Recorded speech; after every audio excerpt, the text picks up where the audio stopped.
Hello, എല്ലാവർക്കും നമസ്കാരം. അപ്പോൾ ഇന്നത്തെ വീഡിയോയിൽ ഞാൻ കാണിക്കുന്നത് നമ്മുടെ പ്ലിക്കോ ടാങ്കിൽ നമുക്ക് ഇഷ്ടംപോലെ ഗപ്പീസ്, ഷ്രിംസ്, പ്ലിക്കോസ് ഇതിനകത്തുണ്ട്. അപ്പോൾ ഈ ടാങ്കിൽ നമ്മളൊരു എയർ ബബിൾ വെച്ചിട്ടുണ്ടായിരുന്നു. അത് സ്പോഞ്ച് ഫിൽറ്ററിലേക്കാണ് കൊടുത്തിരിക്കുന്നത്. അപ്പോൾ വളരെ നല്ല ആക്റ്റീവായിട്ട് നടന്നിരുന്ന ഫിഷുകളാണ്.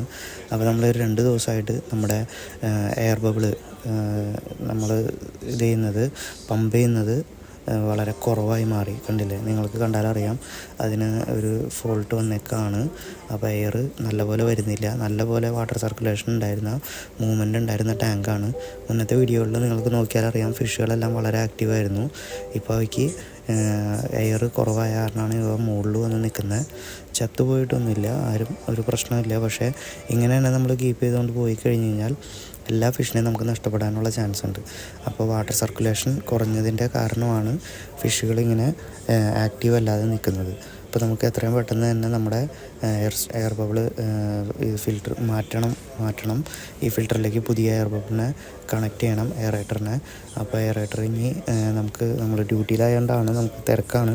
അത് കാരണം നമുക്ക് ചെയ്യാനുള്ള സമയമില്ല. അത് നമ്മൾ കണ്ടപ്പോൾ വേഗം എടുത്തിട്ടതാണ്.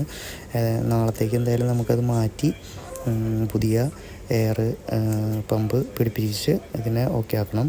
അതിൻ്റെ വീഡിയോ ഞാൻ വേഗം ഇതിൻ്റെ പിന്നാലെ തന്നെ അപ്ലോഡ് ചെയ്യുന്നതാണ്. അപ്പോൾ നിങ്ങൾക്ക് അതിൻ്റെ വ്യത്യാസം മനസ്സിലാവും.